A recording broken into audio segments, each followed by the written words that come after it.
Olá a todos, tudo bom? Mais um vídeo. E como sempre tem acontecido ultimamente, fora do texto, né, do processo qual eu deveria seguir, dado a necessidade da apresentação das argumentações que eu trarei hoje, tá no que eu vou apresentar mais à frente, tá? Mas está fora do contexto, que eu tenho um segmento a ser feito, mas por conta das situações se faz necessário abrir uns parênteses, né? E o próximo vídeo realmente não será sobre este assunto, tentarei dar seguimento ao plano, né? Ao cronograma. Todavia, este é um vídeo fora do cronograma. E por quê? Depois eu voltarei a falar sobre ele um pouco mais extenso, tá? Porque Satanás ele não vai cessar de batalhar contra a sua vida. Inclusive hoje eu vou também criar um canal chamado Momento do Saber, tá? Depois eu vou explicar para vocês o que se trata. Porque Samael e o Bode fizeram um vídeo e novamente me citaram. Parece até que é uma briga de ego, não é? Porque isso tem a ver com a questão da sua alma, tem a ver com a questão da alma das pessoas. Que, como Satanás é especialista em ego, e tem um vídeo específico sobre isso que eu também já expliquei, né? Ele tenta mexer com o ego da gente, porque o atestado de veracidade do que está sendo dito tem a ver com números de seguidores, número de pessoas, número de like. Lembrando que em relação a isso, tá cheio de profetas de Satanás do Pix aí, que tem mais de 1 milhão de seguidores, tá? Um exemplo é aquele: oi meu amor, tem um momento para mim? Aí vocês devem saber de quem eu tô falando, né? Vai dar uma observada no número de seguidores, de like que essas criaturas têm, tá? Que usurpam a verdade, vendem indulgências a vocês, vendem perdão e salvação. Sabemos que eu não sou responsável pela salvação de ninguém, nem Jesus nem Deus, tá? Jesus, Deus, ele disponibilizou a salvação, mas a salvação é individual, porque a alma que pecar esta morrerá, não é isto? Então a salvação é individual e cabe a cada um buscar a sua verdade e a salvação. Dito isto, e deixando bem claro que não sou responsável pela salvação de ninguém, e que número de likes ou de seguidores não é atestado de veracidade, nem de justiça, nem de verdade, e isso tem a ver com a profanação do Espírito Santo, tem a ver com a profanação dos céus, tem a ver com a profanação da palavra, tá? Porque, vou trazer algo para vocês que é 100% bíblico e irrefutável, mas aí você pergunta, mas onde está na Bíblia? Não, porque livro tal diz assim. Ou seja, eu vou trazer algo bíblico que não está na Bíblia, está em livro tal. E esses livros tais não são bíblicos, são provados que são falsos, tá?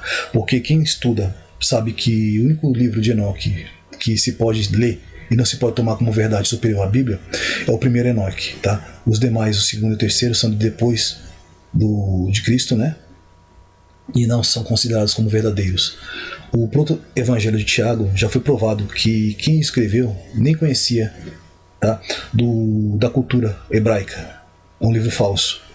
E por aí segue, né? Assim como eu provei com a hiperfecundação heteropaternal, dentro da Bíblia é uma falsidade, porque Caim e Abel não são gêmeos, tá? Então já provei também que isso é uma mentira. Já provei que o Espírito Santo não é uma pessoa, tá? Ele pertence a Deus, eu vou falar isso no texto a vocês. E que não existe sexo nos céus, até porque não existe anjos, tá? A mulher foi tirada do homem. O Gênesis 1, ele é um apanhado geral do Gênesis 2, tá? É como se fosse dado um texto e ele fosse passado um resumo, né? Mas especifica bem claro, até no Gênesis 1, que foi primeiro criado o homem, façamos o homem a nossa imagem e semelhança, e assim Deus o fez, né? E depois diz que criou macho e fêmea. Macho e fêmea os criou, mas depois de ter feito o homem a imagem e semelhança de Deus, né? E em Gênesis 2 aí especifica como que foi feito, né? Que Eva foi tirada do estrado de Adão. Isso é para rebaixar a mulher de forma alguma. Como eu disse, minha intenção aqui é mostrar a sequência dos fatos bíblicos, tá? De como aconteceu e por que se deu, né? Vamos ao texto de hoje, para que a gente não perca muito tempo aqui. Aqui, ó. Os satanistas eles querem tratar especificamente o Espírito Santo como uma pessoa. Isso surgiu na Trindade pagã de Roma, tá? A Trindade satânica de Roma. Porque o Espírito Santo ele não é uma pessoa, ele pertence a uma pessoa, ele não é uma pessoa. Tanto que os Espíritos Santos de Jesus foram 7, tá? E isso no Velho Testamento, que difere do Novo Testamento, que é o Espírito Santo específico do Pai, e ali é tratado como pneuma, tá? Mas vamos ao texto e vocês vão entender. Porque os filhos de Satanás, e esse é o vídeo de hoje, tem arrastado adeptos, né? Tem formado escola de satanismo e arrastado a muitos, mas eu não tenho pena dessas pessoas porque elas se enganam porque querem, elas se enganam porque querem, porque é tão esdrúxulo o que tem sido dito que na fala você percebe a discrepância. Somente um ignorante, um burro, me perdoe a palavra, que não observa no que está sendo dito, é incongruente, é irreal, é inverídico, tá? Vamos seguir aqui. Muitas pessoas presumem que o Espírito Santo seja uma pessoa divina e não é. Tá? Já provei isso, tem vídeo específico sobre isso. Porque o Ruach HaKodesh é o Espírito do Santo. Tá? Tem um artigo definido ali, que representa que pertence a alguém. Tá? Pertence ao Pai, porque ele está dizendo para o Espírito do Santo. Tá? O Espírito separado. Vamos lá. Com o Pai, como o Pai e Jesus, tá? Olha o que o texto está dizendo. Muitas pessoas presumem que o Espírito Santo seja uma pessoa divina, como o Pai e Jesus, baseando-se na referência do Espírito Santo, a ele, o próprio, no Novo Testamento, uma confusão resultando do fato de que, do uso dos pronomes, né, do gênero, porque flexiona-se o pronome, né, neste caso no masculino, e em grego e em português significa que ele esteja falando de uma pessoa, e não é uma flexão, tá, do pronome. Entendam isso, qualquer pessoa que está fazendo um nível médio hoje consegue saber isso, né? E que a diferença na sua língua de origem, tanto do hebraico e do aramaico, do grego, difere do português, tá? Substancialmente em tudo. A língua grega, como as línguas românticas derivadas do latim, português, espanhol, francês, italiano, etc., atribuem gênero específico para cada substantivo, tá? Isso não quer dizer que a expressão seja uma pessoa. Cada objeto animado ou inanimado é designado como masculino ou feminino. Isso é o que está acontecendo, os satanistas estão usando hoje para falar do Espírito Santo. O neutro, no caso do grego, né? O sexo atribuído ao substantivo frequentemente não é realizado ao objeto. O sexo atribuído ao substantivo frequentemente não é relacionado ao objeto, ser de fato masculino ou feminino. Eu vou repetir. O sexo atribuído ao substantivo, tá, frequentemente não é relacionado ao substantivo ser de fato masculino ou feminino. Tá? Porque o sexo foi atribuído ao quê? Ao substantivo, certo? E não à pessoa. Por exemplo, em português a palavra livro está no gênero masculino e se refere ao pronome em português, né? Ao pronome em português. Ele igualmente a palavra mesa e igualmente a palavra mesa, né? Está no feminino. É claro que embora esse substantivo esteja no gênero masculino ou feminino, né? Esse gênero não se trata de se referir ao fato de serem macho ou fêmea. Tá? O fato do gênero do substantivo estar no masculino ou no feminino não se refere ao fato de que se trata de um macho ou de uma fêmea, certo? Vamos lá. Podemos observar que na língua hebraica, no Antigo Testamento, né, foi escrito a palavra traduzida como Espírito Ruach, né, o Espírito Ruach, é representado com pronome feminino. Tá? Não a pessoa, não se refere à pessoa. O pronome é feminino. Mas o Espírito Santo certamente não é do sexo feminino ou mulher. Certo? Em grego a palavra masculina, porque no Antigo Testamento era o Sete Espírito de Jesus, foi atribuído a ele, e no Novo Testamento é o Espírito direto do Pai. Certo? Vamos lá. Em grego, por que a Jesus é atribuído feminino? Porque a graça se há manifestado, não é isso? Se referindo a Jesus? Então é só adjetivo, porque Jesus é macho. Certo? É só o adjetivo. Em grego a palavra masculina e assim também a palavra de gênero neutro são usadas para referir-se ao Espírito Santo, porque não existe um versículo na Bíblia que fale o que esses demônios dizem, tá? A palavra grega é traduzida como consolador, auxiliador, confortador e advogado, dependendo da versão que se usa, né? No capítulo de João 14 a 16 é paracletos, uma palavra masculina no grego, e assim referindo também nesse capítulo com pronomes gregos equivalentes ao português: ele, lhe, seu, próprio, quem e o qual. Por causa dessas regras gramaticais do grego e do português, é incorreto concluir que o Espírito Santo é uma pessoa porque está se referindo a ele como no masculino, tá? E masculino, né? Neutro não, como muitos dizem, tá? Tem o neutro e tem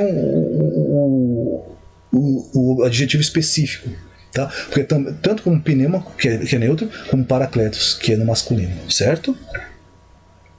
Somente se atribuirmos que Paracletos, o auxiliador, fosse de fato uma pessoa, é que podíamos concluir que é ou melhor, Somente se soubéssemos que Paracletos ou Auxiliador fosse de fato uma pessoa, é que podíamos concluir que é uma pessoa.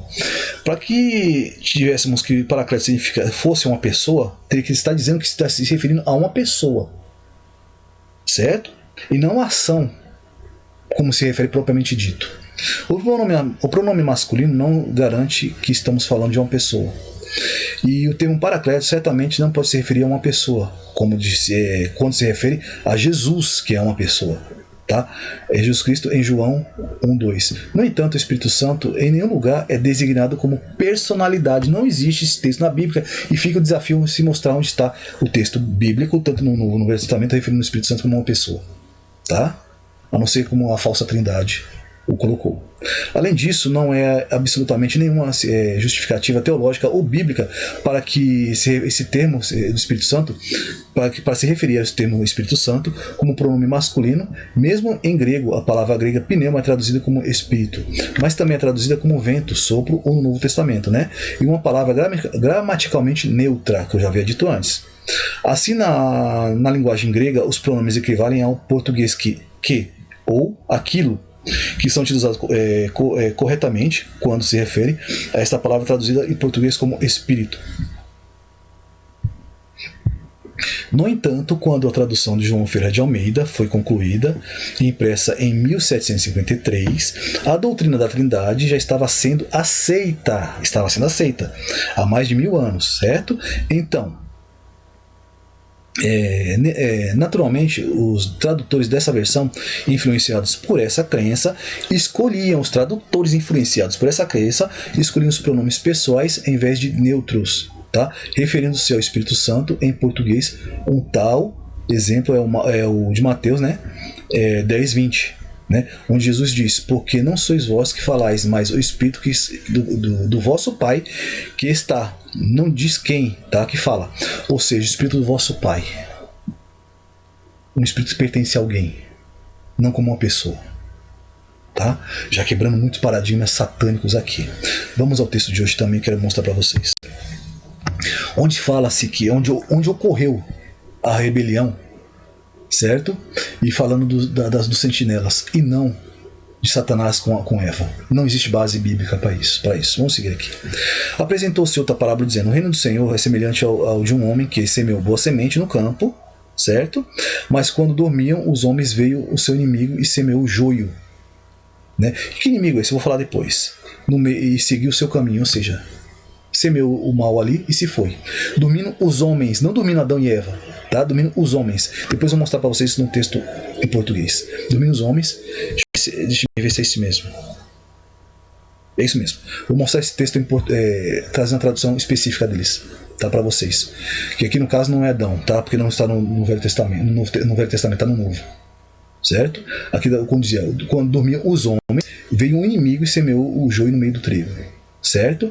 Mas quando o caule cresceu e produz fruto, apresentou-se também o joio. Assim os servos do Senhor da casa vieram a ele, dizendo: Senhor, tu não semeaste boa semente do campo? De onde veio então esse joio? Ele disse: foi o inimigo que fez isso.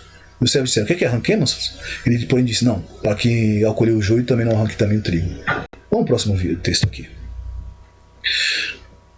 Porque o reino dos céus é semelhante a um homem, né, que é um chefe de família, que saiu. Por que é um chefe de família? Porque é pai, certo? Saiu de manhã cedo para contratar trabalhadores para a vinha, e tendo, isso aqui já aconteceu do pós-queda, tá? Porque aqui você vai apresentar o mordomo, que ficou responsável pela administração. Esse mordomo é Jesus, responsável pela administração, e ele vai contratar, né, o serviço de alguns ali para trabalhar na vinha do Senhor, certo? Vamos lá. E tendo acordado de manhã com os trabalhadores, tendo contratado com trabalhadores um denário por dia, mandou-os à sua vinha. E saindo mandou-os sozinha. Por quê? Porque eram guardiões, lembra? Os sentinelas estavam com um propósito específico e desertaram. Por que eles desertaram? Eu vou dizer nesse texto aqui o porquê. Eles, saindo para a hora terceira e vindo, estavam ociosos nos mercados, né? Porque esses são aqueles que compraram a falácia de Satanás, a briga de Satanás, e se agradaram dela. E disse-lhes: ides vós também a vinha, para que dá-vos o que for justo. Eles foram pelo caminho. E saindo outra vez, acerca da hora sexta, na hora nona, da mesma forma. E ele sai na cerca da hora 10ª e encontrou outros que estavam ociosos. Isso tem a ver com o mais velho e com os mais novos também, tá? Disse-lhes, porque Deus não criou tudo num momento só. E o texto vai provar isso aqui. Certo? Porque os últimos são os primeiros, ou seja, ele foi constituindo ao longo de um certo tempo, a gente não sabe qual. E disse-lhes, por que estáis ociosos todo dia? E eles disseram, porque nenhum homem nos contratou. E ele disse-lhes, vá vós também, né, para a vinha, e tudo quanto for justo vós recebeis. Tá? O que for justo, porque que tem a ver com justiça, né? Assim, vindo à tarde, o senhor da vinha disse-lhe ao seu mordomo, ou seja, a Jesus, aquele que estava responsável por administrar a vinha do pai. Chama os trabalhadores e paga-lhes o salário, começando pelo último até o primeiro. Começando pelo último até o primeiro. Não é isso? E vindo os que foram à cerca da hora 10ª, receberam cada um o seu denário, né? E vindo então os primeiros, eles pensaram que havia de receber mais do que os outros, né? Isso tinha a ver com o sistema de castas, tá? Que Satanás criou nos céus, que eu já havia falado antes, né? E eu vou voltar a falar mais específico sobre isso, tá? Porque os primeiros deveriam receber mais e os últimos deveriam receber menos. E assim conseguir corromper parte do céu, certo? Mas, vamos lá. E pensavam haver receber mais, mas do mesmo modo recebeu cada um um denário. E recebendo, murmuraram contra o dono da casa. Murmuraram contra quem? Contra o mordomo? Não, contra o dono da casa. Quem é o dono da casa? O pai. Certo? Aqui começou a rebelião dos sentinelas que estavam no céu, ao qual o pai contratou para trabalhar na vinha, na sua vinha. Certo? E dizendo estes últimos, trabalhamos somente, dizendo, estes últimos trabalharam somente 1 hora. Por quê? Porque eles eram mais novos, certo? E fizestes igual a nós? Eles achavam-se melhor, sistema de castas, porque eram mais velhos, não é isso? Que suportamos todo o fardo do calor do dia? Mas ele respondendo, disse-lhe a um deles, amigo, eu te faço justiça? A um deles, tá? Porque havia um comandante, né, no segundo livro de Enoque, Samiasa, que comandava os 200, não é isso? Eu te faço injustiça? Tu não combinastes comigo um denário? Mas observe que aqui está só na Bíblia, tá? Eu estou citando, mas a minha questão é bíblica, certo? Mas ele respondendo disse-lhe a um deles, né? Amigo, toma o que é teu e vai-te, é o caminho. E eu que quero dar a este último tanto quanto a ti. Melhor, toma o que é teu e vai-te, né? Pelo caminho. Eu quero dar a este último, tanto quanto a ti. Não é-me lícito fazer o que eu quero com o que é meu? Ou é mal aos teus olhos porque eu sou bom? Vocês estão entendendo aqui? Acho que não preciso entrar muito específico nisso aqui, né? O próprio texto está falando. Assim os últimos serão os primeiros e os primeiros serão os últimos, porque muitos são chamados e poucos escolhidos. Vocês estão conseguindo entender aqui? Houve diferença de tempo, existem os mais velhos e os mais novos, tá? E nessa rebelião aqui contra o pai, porque Satanás tinha criado o sistema de casta, o pai disse, porque os últimos serão os primeiros e os primeiros serão os últimos. Muitos são chamados, porque muitos se atribuem à quantidade de seguidores salvação. Mas isso, na verdade, está na condenação, porque muitos são chamados, mas porém poucos os escolhidos. Certo? Porque eles acham na quantidade de números que a salvação vem por isso. Mas olha o que está dizendo aqui, ó, porque somos muitos e você tem poucos. Olha o que está dizendo aqui, ó, foi-lhe permitido guerrear contra os santos e vencê-los, e foi-lhe dado poder sobre toda a língua, fala e nação. Ou seja, não estamos esperando vitória nesta terra, mas sim a derrota. Porque aqueles que estão ganhando pertencem a Satanás. Certo? E a grande quantidade também. Vamos seguir aqui. Que entregaram a sua alma a Satanás e os seus servos. Vamos à questão do texto aqui. Enquanto os homens dormiam, veio o inimigo dele e semeou o joio em meio ao trigo. Está referindo a Gênesis 6, tá? Mateus 13, 25, tá? E por que está em Gênesis 3? Porque, vamos lá, enquanto os homens dormiam, e eu vou explicar o que significa exatamente isso, tá? Homens em gregos, anthropos, que inclui todos os indivíduos humanos, para se distinguir de seres de outra espécie. Aqui porque Gênesis 6, corrupção geral do gênero humano, certo? Inclui todos os indivíduos humanos para distingui-los, né, os humanos, de seres de outra espécie. Certo? Vamos lá. Dormiam em grego, cateudo, certo? Eufemisticamente usado para estar morto, metaforicamente usado para aqueles que estão caindo em preguiça, e pecado, preguiça e pecado, ser indiferente à própria salvação. Quando foi que isso aconteceu? Quando Noé estava fazendo a arca e avisou que Deus avisou que eles tinham 120 anos de vida, o tempo que eles teriam para se arrepender entre a construção da arca e o dilúvio seriam 120 anos. Não quer dizer que o homem viveria 120 anos, mas que eles teriam esse tempo de construção da arca para se arrepender. E não deram ouvidos. E a palavra se repete, que na volta de Deus será como nos dias de Noé. Não é isto?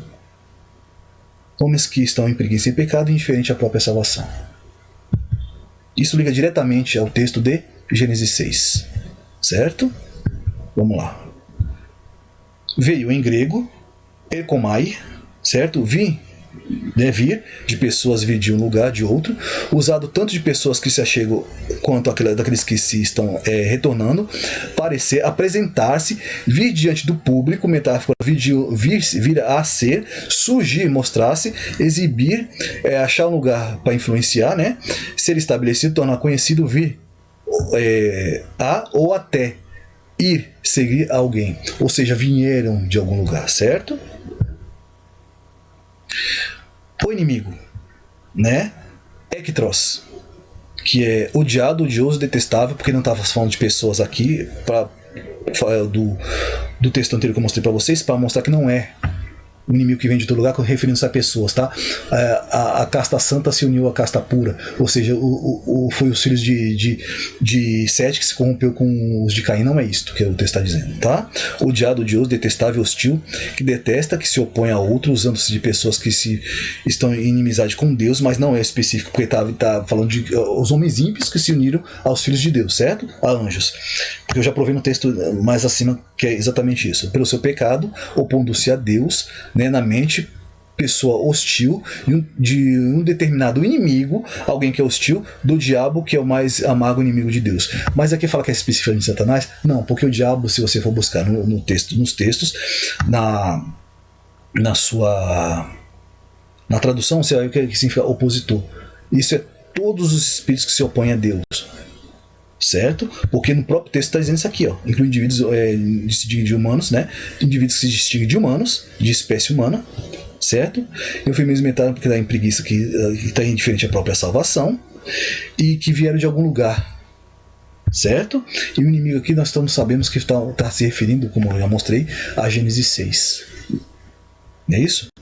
Dito isto, eu quero lançar um quadro novo que é o momento de saber, tá? Deixa eu voltar, na verdade, confirmar a tela aqui. Deixa eu trazer aqui antes de falar sobre isso, eu quero citar a seguinte situação. Chegamos ao momento em que citar mediocridade te faz crescer, né, ao mesmo ponto, te faz descer ao mesmo ponto. Ou seja, eu citar mediocridade aqui acaba me fazendo descer ao mesmo ponto, certo? Satanás, mesmo já tendo recebido a sua sentença desde o princípio, ele busca destruir. Ele não busca destruir os santos e nunca desistiu de seus atos, certo? Mesmo já tendo a sua condenação já predita desde o princípio, certo? E nem dos seus.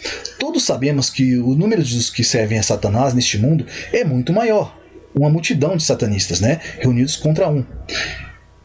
Ei, Samael, tá? E sua coja, eu não desejo convertê-lo, certo? Assim como Deus não converteu a Satanás e nem irá converter. Se gabam de quantidade de almas que conduzirão ao inferno, certo? Nesse momento eu crio o quadro chamado Momento Saber, né, onde eu trarei informações. Observe que isso aqui eu estou sendo irônico, tá? Indispensáveis para a sua salvação, que somente eu detenho, tá? Este conhecimento. Observem a imagem aqui, ó. Este copo está para cima, e este está para baixo, certo? Mas o teu pastor não irá te falar sobre isto. Tá? E com essa informação você tem um diploma superior garantido e a sua salvação está determinada, porque isso que somente eu te mostrei agora é superior e salvífico, tá? Fundamental e indispensável, inclusive, para a sua salvação, né? Inclusive é superior à leitura e explanação bíblica, é superior a Deus também, porque ele não acrescentou isso na Bíblia. Observe o que eu estou dizendo aqui, na verdade eu estou sendo irônico, é ironia, tá? Porque satanistas, bode velho, bode novo e Samael Vi trazendo essas aberrações como se detivessem a sabedoria absoluta e que tudo que eles trazem para você é salvífico, é conhecimento amplo, absoluto e verdadeiro, e que isso lhe garantirá a salvação. Por isso atacam a igreja, atacam a tua fé e atacam a Bíblia de forma indiscriminada e disfarçada de verdade. Tá? Aqueles que seguem esse homem vão encontrar o inferno, porque eles não fazem, não tem vergonha na cara, não, mesmo sendo humilhado e exposto à sua mentira, eles não se detêm, porque servem a Satanás, tá? E nunca cessarão daquilo que fazem, que é mentir para vocês e mentir para as pessoas. Tá? Observe com que ímpeto eles atacam a igreja, e no que eles trazem não há verdade. Tá? Eles vão dizer que são formados, têm família formada, e você não observa isso, porque o que eles dizem, né, o próprio contexto prova a sua ignorância, a sua estupidez e a mentira. Porque quem tem a mente legítima, verdadeira, que pensa, que raciocina, observará que a discrepância e as aberrações que lhe dizem, e a ignorância é discrepante, e é verdadeira e patente. Tá? Existe muita mentira ali. Basta uma análise básica para você entender isto. Mas as pessoas se omitem da verdade e não buscam a verdade, não estão nem aí. E eu menos ainda, tá? Como eu disse, não sou responsável pela alma de ninguém, cada um é responsável pela salvação da sua própria alma, certo? O que eu farei hoje trata-se de um vídeo que eu trarei muito mais à frente e muito mais baseado, tá? Que foi só um apanhado geral para provar que a verdade não está na palavra de mentira que os satanistas dizem. Tá? Não houve corrupção sexual no Éden, não há texto bíblico para isso. Traga somente Bíblia, eu quero que prove dentro da Bíblia isto, que não há. Tá? Vão recorrer a livros e a sabedoria hebraica, como eles dizem que os sábios hebraicos, não é isso? Mas eu mostrei no vídeo anterior o que são os judeus, tá? O que estão fazendo nos dias de hoje e o que eles fizeram. Então atentem isso. Apeguem-se somente à palavra, tá? Fiquem com essa palavra de hoje. Até o próximo vídeo. Tchau, tchau.